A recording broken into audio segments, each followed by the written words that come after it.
Baruch atah Adonai Eloheinu melech haolam asher kedeshanu b'mitzvotav v'tzivanu l'suk b'divrei Torah.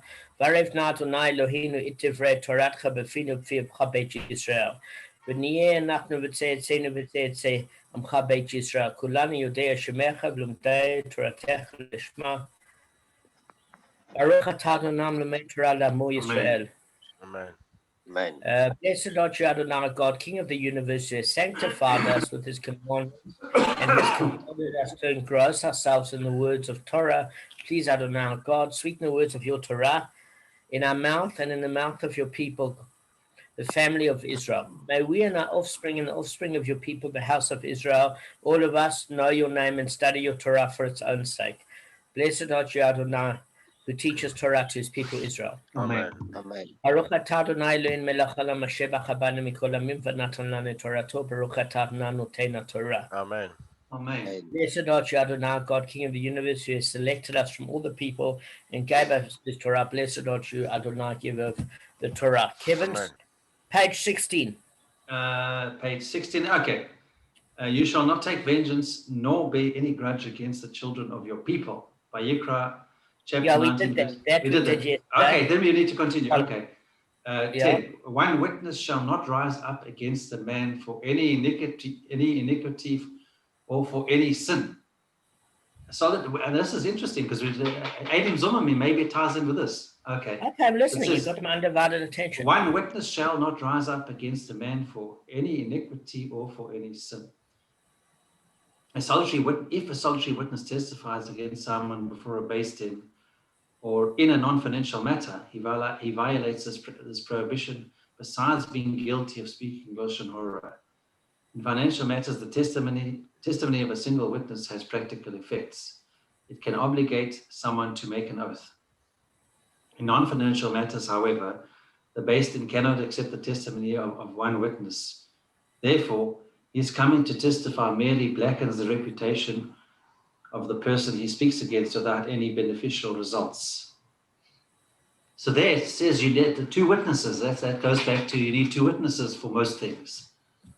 Yeah, what we're going to do, please God, at a certain point is we're going to study Makot, which will give you the process of witnesses, etc. But, the thing of it is there has to be a balance between not actively seeking vengeance of a fellow Jew within court proceedings versus ensuring justice prevails. One cannot feel guilty about making sure that those that do not behave within the confines of the law are brought to justice so that they do not hurt the innocent. Seriously. So one has to obviously consult one's rabbi, etc., in terms of when this is. The reality is one of the laws we're going to learn about the halacha of Lashon Hara is you've got to examine your motive. Examining one's motive is a very, very big deal. If you have hatred in your heart and vengeance and are very upset, those are some of the issues you have to deal with. Sometimes it's natural to feel upset. If somebody stole money from you, it is absolutely a natural feeling. But the truth of it is when convicting them with testimony, etc., one has to do it from a spirit of making sure that this does not happen to anybody else rather than this need for vengeance. But that's a completely different issue, that when you're presenting Lashon Hara, you've got to realize, okay, what is my motive here, which the Chofetz Chaim is going to go through in the latter chapters. But I think Kevin's right. It definitely ties into processing of Adim Zumim, etc. We're going to disconnect this link because there's only been a few minutes of the Brocha and of the Chofetz Chaim. Kevin, thank you so much for reading it. And you're going to, I'm going to do a lot of this teaching in a way out of the Gemara, because the reason why I do that is it actually helps in this particular case quite well. So the first thing I wanted to explain to you, just in summary in a few sentences, Kev, I know you're looking at another direction. Do you hear me? Yeah. I don't know what's going on here. Hold on a sec.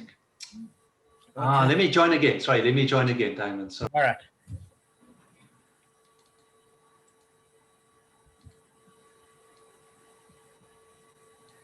Just hang on a sec. But mate, I know that must be very worrying when the heart isn't pumping and there's liquid in the lungs. I know you're nervous. It feels like you're drowning.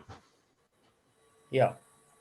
And Well, that's why you got to go in, because they you've maybe got to can do get into something. this today. What happened was Larry's father, who had a heart condition in the 80s, and liquid used to build up, even in the 80s, in 86 or whatever, we're talking old technology. Hi, how's it? They used to give him these like shots that would get the other organs to function and get rid of liquids and stuff like that. That was in the 80s. Are you with me? So they've got other stuff. But please sort it out today. Really Can you hard. hear me, Damon? Yeah, I can. I forgot to connect with the audio just 2 minutes ago. Okay. Okay, let's get started so that we can go through this quickly. So in the mission, in the 3 missionaries in Kalim, 1, 2, 3, we learned something that you've got avos satuma, which are primary sources of tumor that transmit tumor only through touching. So sherets, semen, and one who has contracted tumor from a human corpse. Okay. But then in the Mishnah, in Kalim, it also says there's a level above these. What is greater than that? That which affects objects through and people through touching and through carrying those objects as well, moving those objects as well. And what we did discuss was what those are: the zav fluid of the zav, his spittle, his semen and urine, and blood of a needle, etc. We then went on to a question where Rav Acha of Defti said to Ravina, there are, there is this certain Tana who doesn't seem to hold by the law of Dayu. It is sufficient even when the Kavachome will not be nullified from that. Okay? So what we're doing is we're taking a context, just to put it in a very, very clear understanding, is that the Israeli army was successful against their Midianite neighbors. And when they killed many of them, they had to purify themselves. They contracted tumah, and they had to purify not only themselves, but every garment, every leather utensil, everything made of goat material, and every wooden utensil. I'm just going to share my screen here and show you where it is.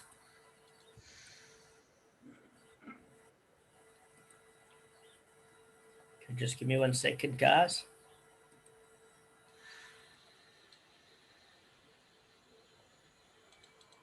Okay. If you look at Numbers, you shall cleanse every cloth, every article of skin, everything made of goat's hair, and every object of wood. Does that make sense? So this was in Bamidbar chapter 31, verse 20. And this particular issue dealt with what else got infected by tumor. Now, another thing, while we're on Bamidbar at the same time, I wanted to explain to you that the ritual of a mace is that whenever a person dies in a tent, whoever enters the tent shall be unclean for 7 days. And this is what we learned yesterday: every open vessel with no lid fastened down shall be unclean. Does that make sense, guys? And I'm going to tell you how it relates now. All right, bottom line is as follows, is that we learned, firstly, the big question mark is as follows, is that the Torah indicates that earthenware vessels contract tumor from a human corpse. We just learned that. But we haven't learned what the rule is regarding mat. Why? A mat is not considered a wood or a leather container. So the materials weren't covered. It's not considered a container because it doesn't house liquid or anything like that, or food. It's a flat utensil. When we think of utensil, we think maybe of kitchen utensils, but a utensil is any item that is utilized, basically. And it's utilized for bedding. So the big question, not yet, just give me a sec. The big question is with regards to tumor. What sort of tumor does the mat get? That's what's not specified here. That's the question. Whenever we have a kovachome or a dayu, the question is, there's no law given in the case of a mat, so therefore we have to take the known factors and apply to the unknown factor. And the question mark here is, what status does a mat have? Kev, what's your question? Is it? So you're saying like a kli, like this, let's say, here's a kli, now it's open. If it's tumor can come in if it's open. If it's sealed, it can't penetrate the sides like that. Correct. That's where it said it. from Bamidbar, chapter 19, verse 15, basically. So it can't enter. So what is this kol v'chomer? Firstly, before we know what this kol v'chomer is, I need to explain to you when it compares it to a zav, what is this issue? So they say with a zav that it can't contract tuma to an open vessel or valve if that open vessel's valve's lid is very, very thin. Is very thin. Why? Because if a zav can't stick his finger in it, he can't make the contents tuma. It's too small. Does that make sense? He's not going to infect it. Even with a human corpse, you can't stick a human corpse finger in. Who wants to do that? I don't know. But the reality is a corpse can infect in a different way. It's called air contamination. Air contamination. So if an earthenware container is unsealed, it can infect a earthenware container with the inner contents, and you have to destroy the vessel, and you have to destroy the actual container itself. Okay. All right. So far we've got those as our sources. Does that make sense? But what is actually known, and it's known that a zav can make a mat tuma. Okay, so let's just study this a second. So, for example, there's two different types of tuma. In order for something to be tuma for moving it, it has to be tuma for touching. Because again, how do you move an article? Through touching it. You have to pick it up and you have to move it. Does that make sense? Yep. Right. So that's in Leviticus Vayikra 15. Chapter 15, verse 11. Let me just see if I can share my screen again. And Damon, yeah. One sec. Sorry to interrupt you again. Things that can only couple tuma, things that are manufactured. Like that's why for a sukkah, you can use natural things like branches. It has to be natural. It can't be manufactured. Absolutely. Like a cleat. That's its. Absolutely. So if we learn. Chapter 15, verse 11 in Leviticus. Let me just show you something here a second.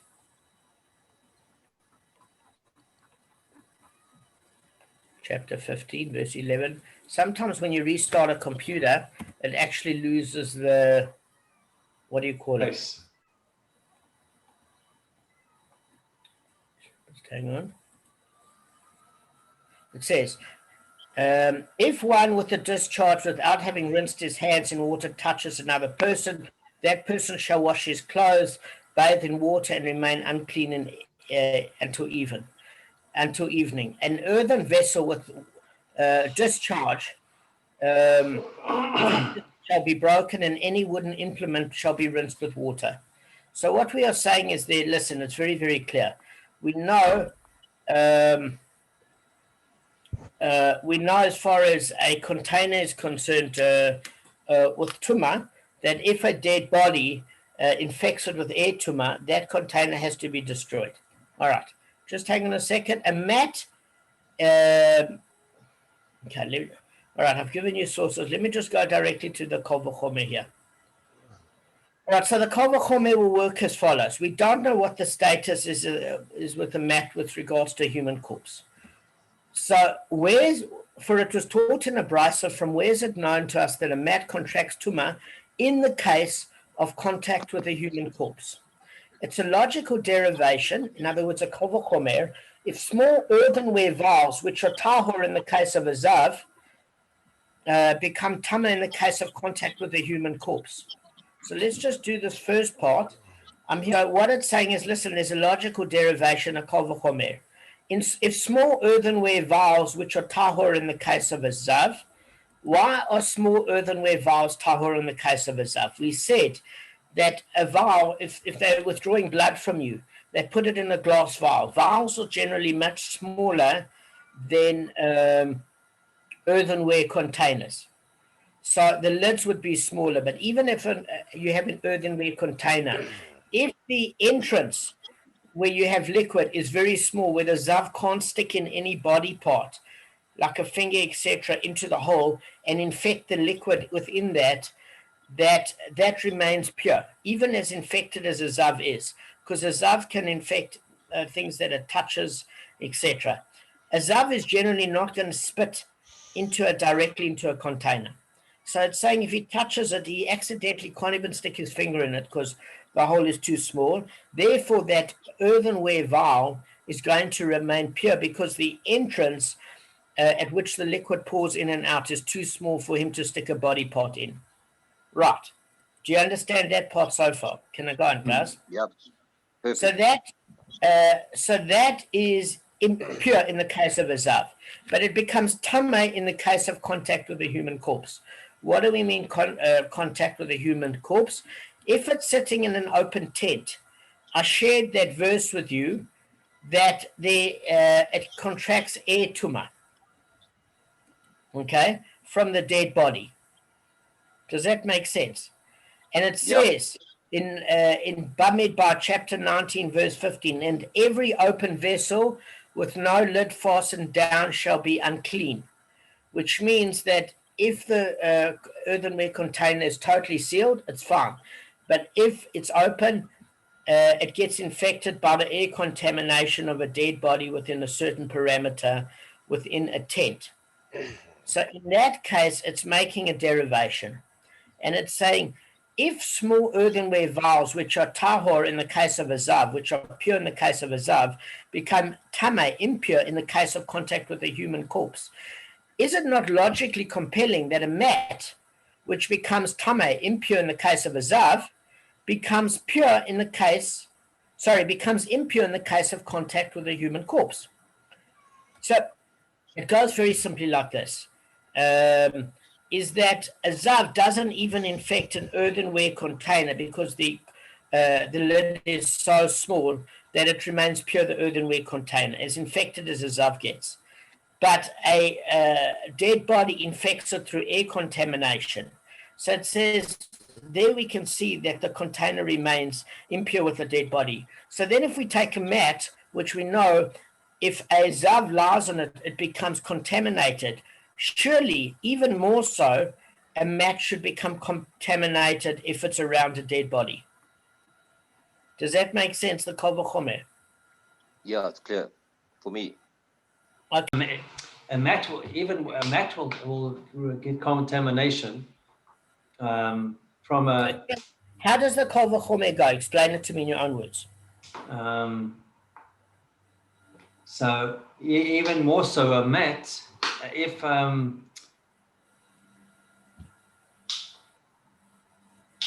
see to explain, it's a mat, it's a vessel that has an opening that's too small for a body part to enter, won't makabel tuma, or zav won't contaminate it. I'm just trying to think how to say it with the mat. But if it is contaminated, then even more so than a mat should get contaminated also, if it gets contaminated, I think. Is that a... Okay, so just say it again in a clear way. You have elements that are right. I'm saying if there is a container that is large enough, the entrance is large enough, the opening for a person who's a zav to put a body part into, or for... We're only talking about a zav, not a corpse, eh? Where it's... we're talking about a corpse with air tuma. If so, okay, let's just say with air tuma, then if air tuma contaminates everything in its wake, and then it's even more so, a mat should get contaminated if it's in the same room or under the same oil, the same tent as the...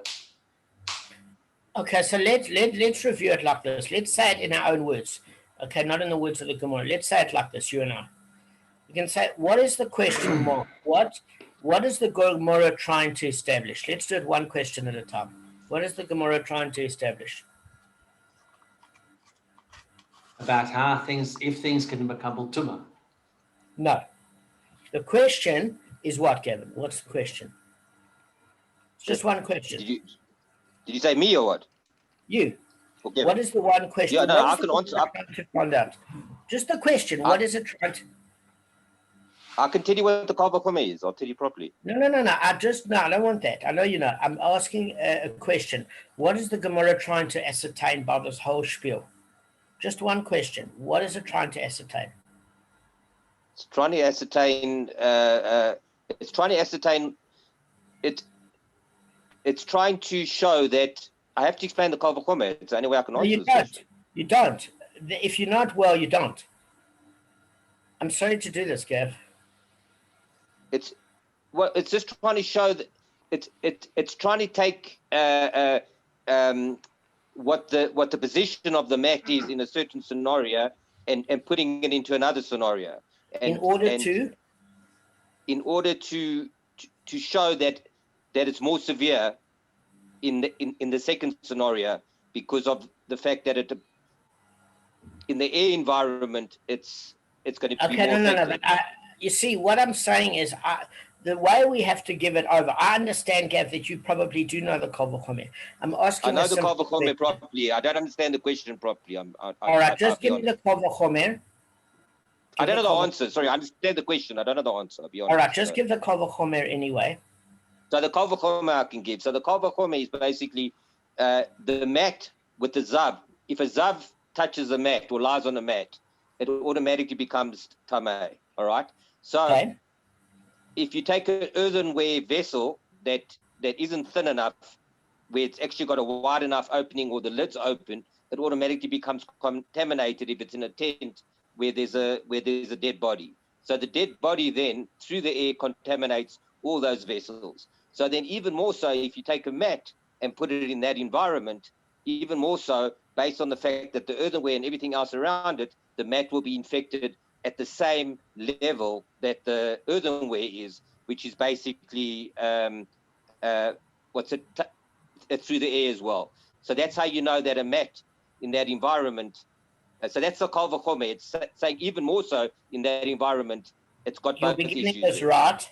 Your beginning was perfect. Your end went off the rails. But the beginning was good. No, the beginning was good. All right, let's start again. Let's put this in 3 or 4 simple steps, guys. The entire reason this Mishnah and Brisa came up was one simple question. Biblically, when the Jews came back from their successful military campaign against Midian, we know that there were certain things they had to clean apart from their persons because they contracted corpse tumor. Okay. In Bamidbar, Numbers chapter 31:20, it states that they had to also purify from tumor every garment, which is clothing, every leather utensil, everything made of goat materials, and every wooden utensil. Fine, that we understand. We also realized that it never made a specific mention of mat, because mat is not made of these materials, nor is mat considered a container because it doesn't house liquid or food. So the big question mark before we ask any Bava Kamma is, what is the status of a mat when it's exposed to a dead body? That's your question. That's how you have to set up every Bava Kamma. Right. Yeah. Then your second point is, are we talking about a mat that is infected by a dead body by touching it? No, because that is very clear. Is that a dead body that touches anything, as we learned from Kalim chapter, the first 3 Mishnahs, is if a dead body touches it, believe me, it's the highest level the mat is infected. We're saying if it surrounds it, if it's near it, like these other things that are mentioned, it doesn't mean that when the person died, that it suddenly took the corpse to touch every one of his articles. It means that there was general tumor around the surroundings, and therefore all these other things had to be cleansed. So we're not talking about direct touch of a mace. That is clear cut. Whatever it touches infects it. So what we want to know is, why wasn't a mat mentioned, and what is the status of a mat, since it wasn't mentioned clearly? Right, now we understand the question, this question mark. What is the status of a mat when it's exposed to air contamination within a tent of a dead body? Does that make sense? Now that we have the question, we can pose the Bava Kamma. Now the Bava Kamma, Gavin's first part of the Bava Kamma started off perfect. It went a little bit off the rails. because it wasn't comparing an open earthenware container to a mat. That's not what it was doing. What it was saying is as follows, is we know that what is a known factor here in the Gemara is that if a zav can transmit tuma through touching a susceptible item or moving it, or through sitting or leaning. It's known as madras, if he leans or lies on an article, reserved for such uses. And basically, when we look at Leviticus, Vayikra chapter 15, verse 12, it says this specifically of what's involved. Now, it says, okay, so it's no need to go to the sources because it's just going to distract us. I've quoted the sources. So what it's saying is we know one factor about a mat is that a mat is used as bedding. It's like a sort of relaxing thing where if a zav lies on it, it's infected. So the known quantity is what happens to a mat when a zav touches it. But what we can say is that we're trying to prove that the corpse of air contamination, what we're saying is we want to know the dead body, is the air contamination worse than the direct physical contamination of a zav or not? That's what we want to know. So what do we know? We know if a zav touches a mat, it's infected. So we're trying to prove here that a mat is also infected by air contamination if it is in the tent of a dead body. That's what we're trying to prove. Okay, now that we're trying to prove that, here's how the Kol V'chomer will begin. If a zav touches an earthenware container where the lid of it is so small that he can't stick any finger in or anything like that, and it can you can pour liquid out of that container, but it's too small for him to infect, that container remains pure. Fine. But if you leave the same container opened in a tent where there's a dead body, you have to throw that container away and smash it because it contaminates air too much. And since in the case of a zav, that earthenware open container remains pure, and then in the case of being in the tent of a dead body, where the dead body doesn't touch it, but that air contamination infects the contents of that small open vial to the extent that you have to throw away that container, etc. We're saying, is it not logically compelling to state that when a zav that definitely infects a mat by touching it, because the zav doesn't infect an earthenware container with a small opening, if he's going to infect a mat, then surely when that same mat is in the tent of a dead person, that air contamination is going to infect the mat. That's what the Kol V'chomer is going to say. Okay, I kind of said it, but nowhere near that. What you said was something very different.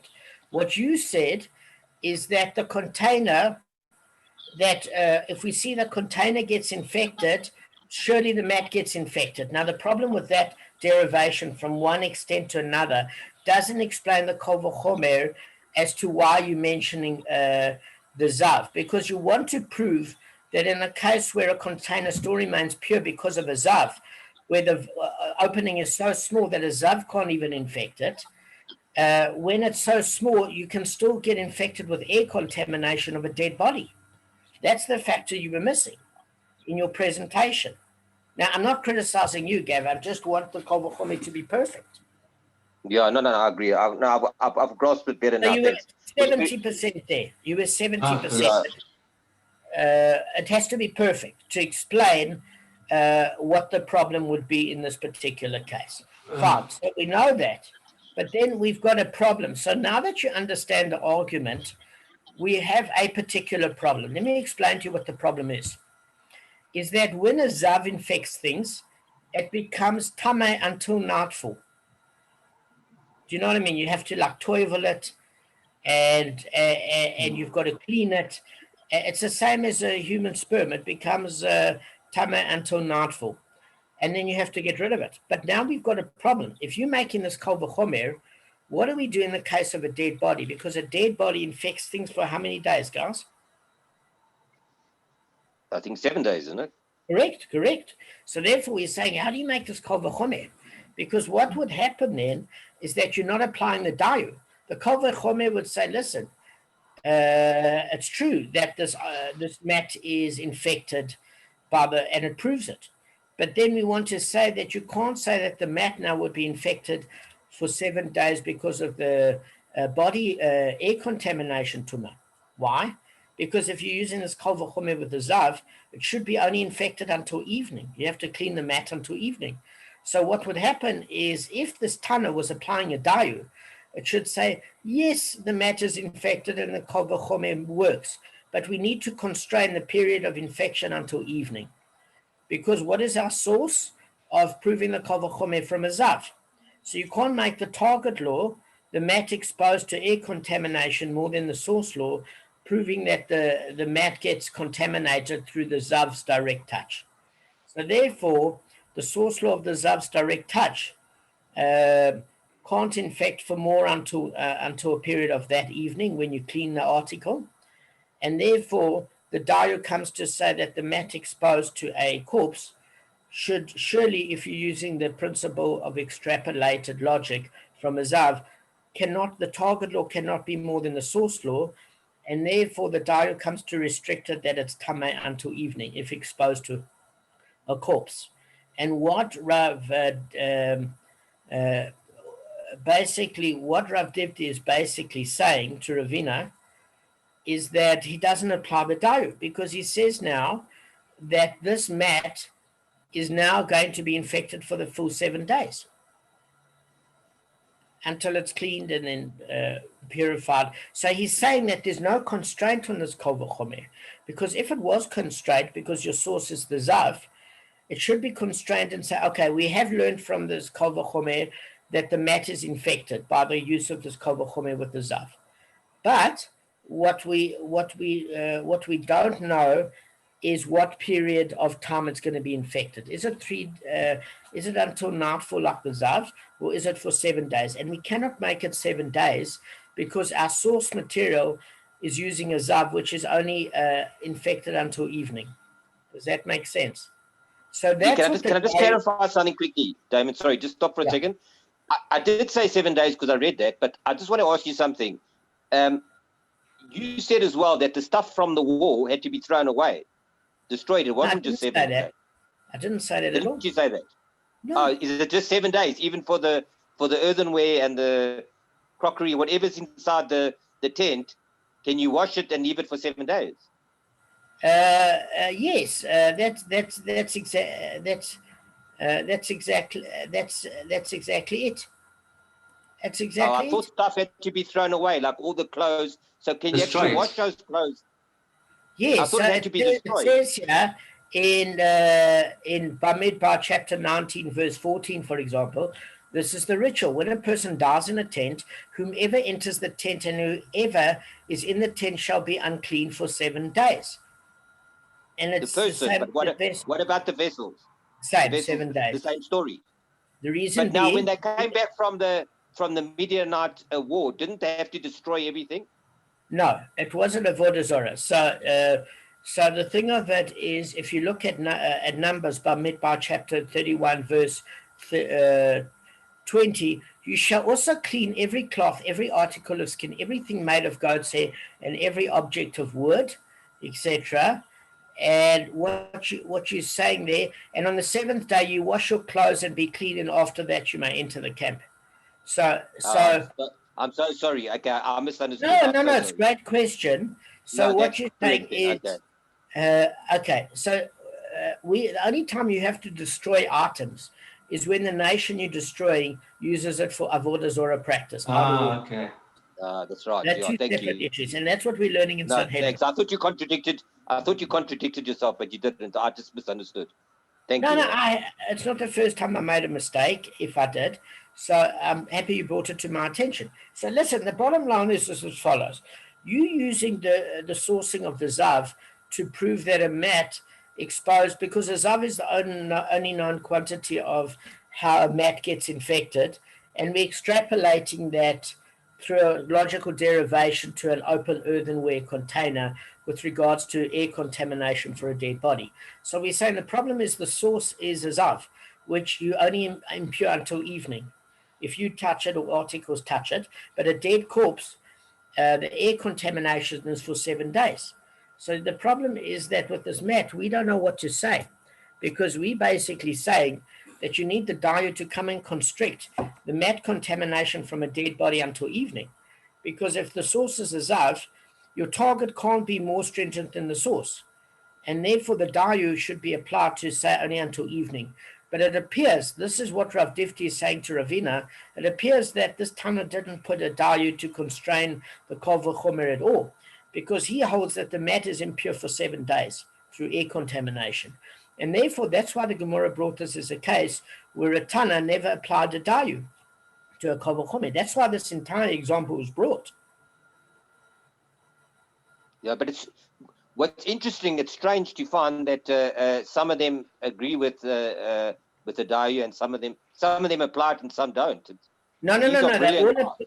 Again, they all apply it, except in one particular case. Let me just explain it to you. The rabbis. No, I know the answer. Okay, so what's the answer?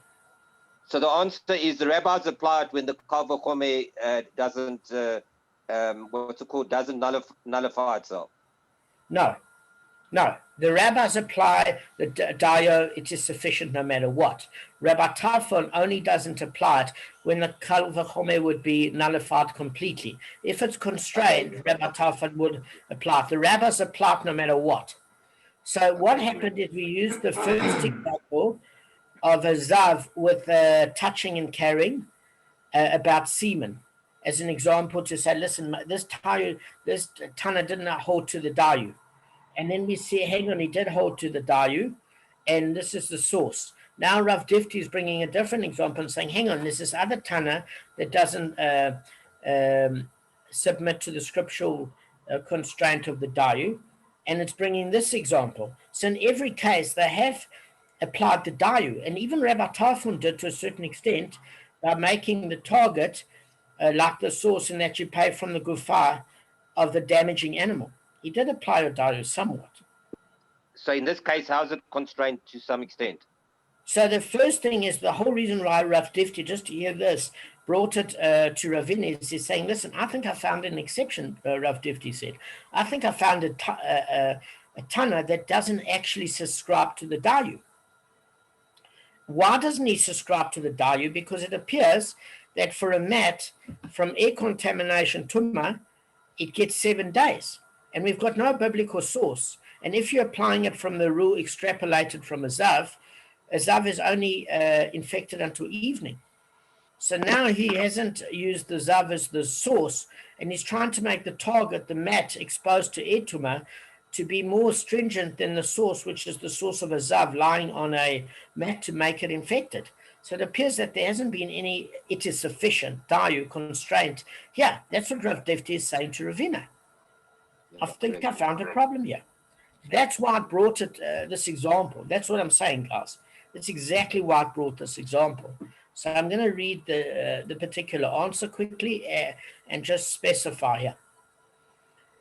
Fine. Now, and this Tana derives the susceptibility of a mat to corpse tumor, both in regard to tumor until evening and in regard to tumor for 7 days, right? So this is what it's saying. So it says, for the Torah stated regarding the Zav, Vayikra, chapter 15, verse 4, any couch that the Zav will lie upon shall be tameh.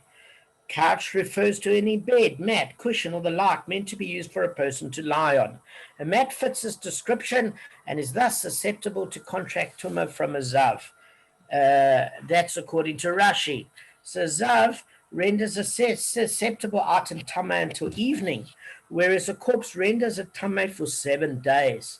The Tana's introductory statement, from where do we know that a mat contains tumah from a human corpse, means to equate the tumah of a mat found under the same roof as a corpse with the tumah of other utensils found there, which is tumah for 7 days. That's according to Rashi. So guys, the Kol V'chomer runs as follows, and this is where you really have to concentrate.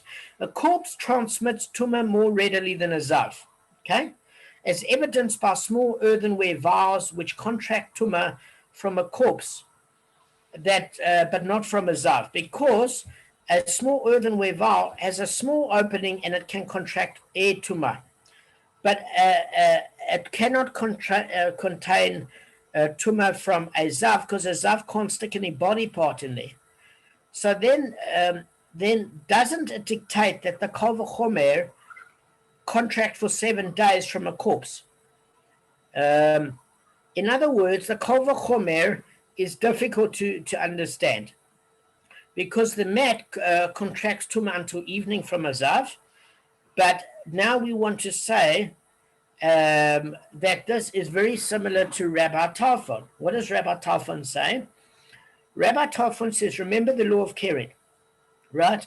Keren in the public domain is half damages. Shein and Regel in the private domain, full damages, but Shein and Regel is exempt in the public domain. So Keren seems more stringent.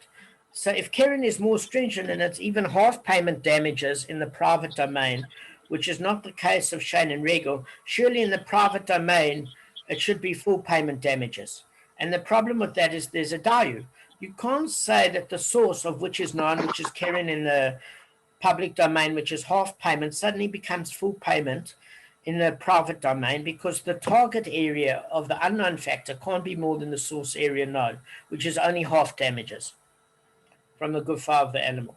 So what we are saying is, yeah, it's the same thing with the zav. We understood corpse tumah from the fact that it's taking the example of the zav that definitely infects a mat. And then we want to say, listen, a zav is less stringent than a human corpse. We get that, because if a zav handles a container where the opening is too small to infect the liquid, but if that container was in the tent of a dead body, you'd have to smash the container and get rid of the liquid. We're saying even more so that a mat does contaminate through air contamination in the tent of a corpse. But what we're saying is the dayu should still come and constrain, because the only known factor is a mat that gets infected, according to Leviticus chapter 15, verse 12, by a zav lying on it. And since that is the source, you can't, which is only the mat is infected until evening once it's cleaned. In that case, you can't make the mat in the tent of a dead body susceptible to a higher level of tumah for 7 days, because then there's no dayu constraining it from the source. And what's the source? The only known factor for what we know that a mat is tumah from a zav. Does everybody see why you would restrain the Kol V'chomer? Yes, I do. Okay, Kevin, Arthur? No, it's very complicated. It's too much All right. information. All right, no, let me give you one simple thing, No, Kev. like the mat. No. Okay. No, one simple sentence. This will help. What is known is how the only thing known about a mat that gets infected is from a zav. Yeah. That's okay. the only known fact. So you can't make the law now 7 days of infection with a corpse tumor, because that is a suggested idea. It's a Kol V'chomer. But it can get affected by a corpse tumor. It does get there. But we don't have that as a known factor. There's no biblical reference. There's a question mark. Okay. And because there's a question mark, we say, look, it seems probable. It seems probable because even though it was left out the biblical list, and we're saying, listen, logic would dictate it probably is.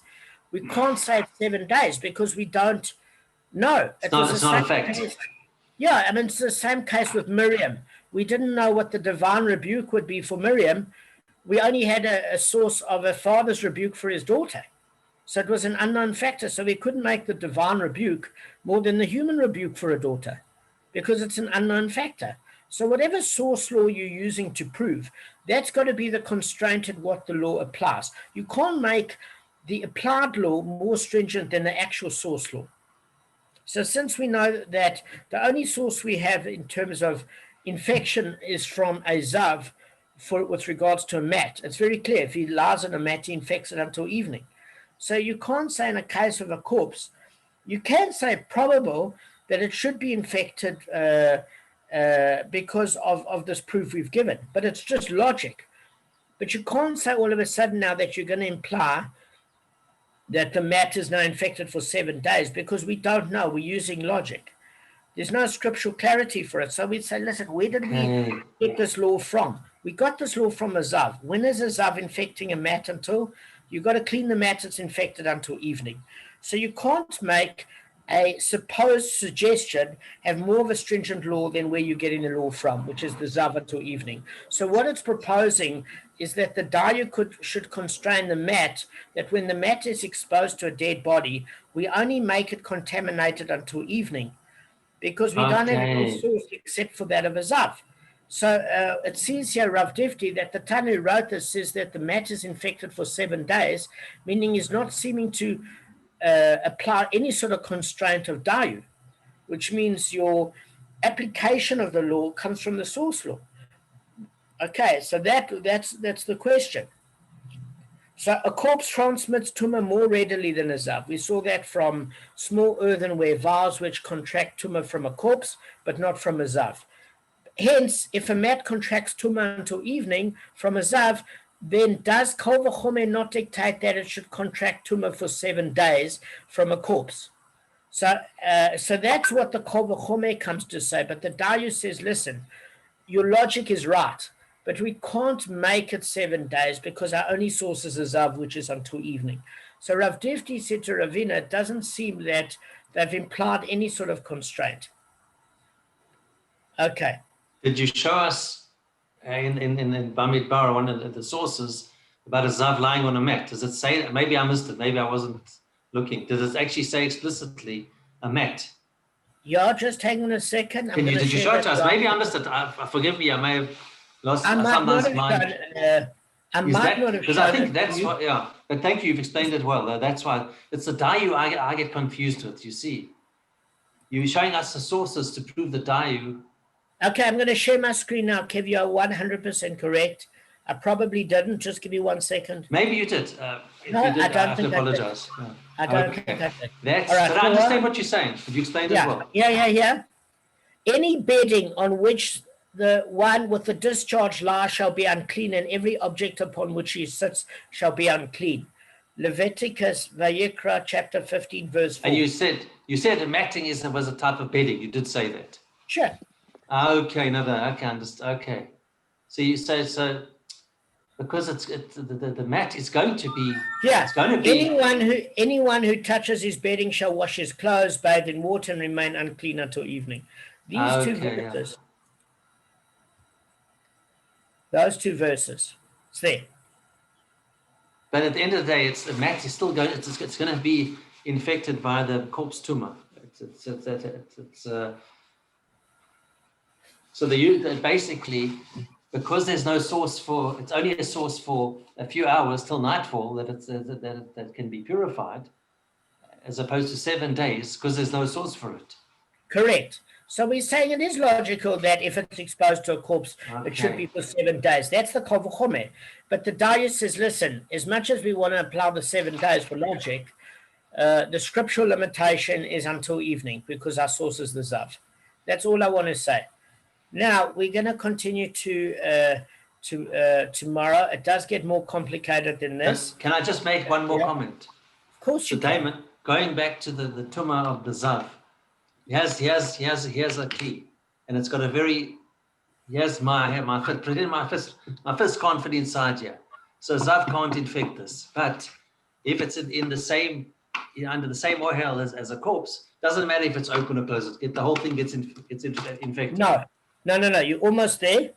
What we're saying is if it's too small for a normal human body part to infect it, because the zav can't infect it, if it's open, it can contract air tumor. But if it's a sealed earthenware container, like this is sealed. It's fine. And what's the source of it?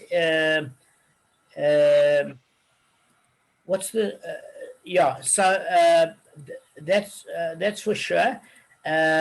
So just one thing I wanted to let you know. I just needed to read this one thing further, and then we're done, guys. Just one sentence quickly. Fine. The Gemara now shows how this indicates that the Tana of this Brisa does not subscribe to Dayu at all. Now, why should we be able to derive from this Kal V'chomer that a corpse makes the mat tamei for 7 days? Say instead that the Kal V'chomer helps for teaching that the mat contracts Tumah until evening, which was hitherto unknown, and the law of Dayu, it is sufficient, helps for excluding the mat from Tumah for 7 days, since the stringency is not possessed by the source law, which is the Zav. Do we not see then that this Tana does not apply Dayu, even when something will remain of the Kal V'chomer's teaching after Dayu's application? So what it would say is that even Rabbi Tarfon would understand this, because what applies afterwards is the mat still remains infected until evening. So you still come out with something even when the Dayu is applied. So it seems that in this particular case, both Rabbi Tarfon and the rabbis would agree that it would seem that if the Dayu was applied until evening, we're still coming out with something we never knew, that the mat is infected until evening. So it doesn't nullify the Kal V'chomer, it just constrains it from till evening until instead of until nothing. It's got until evening, which is something we never knew, but it doesn't extend it to 7 days because the source law is the Zav. And that's also very helpful practically. If somebody needs their bedding, they only have to wait a few hours till nightfall. Then it'll be tahor again. Then they can use it. Correct. That makes a lot of sense. Okay, no, that's right. Damon, you actually see the Dayu, I couldn't get my head around. Now you showed in the sources, if it's not there, then a Dayu applies, can override a Kal V'chomer. Exactly. I mean, but don't get too excited. I can get confused again in the next. No, listen, you got it clear.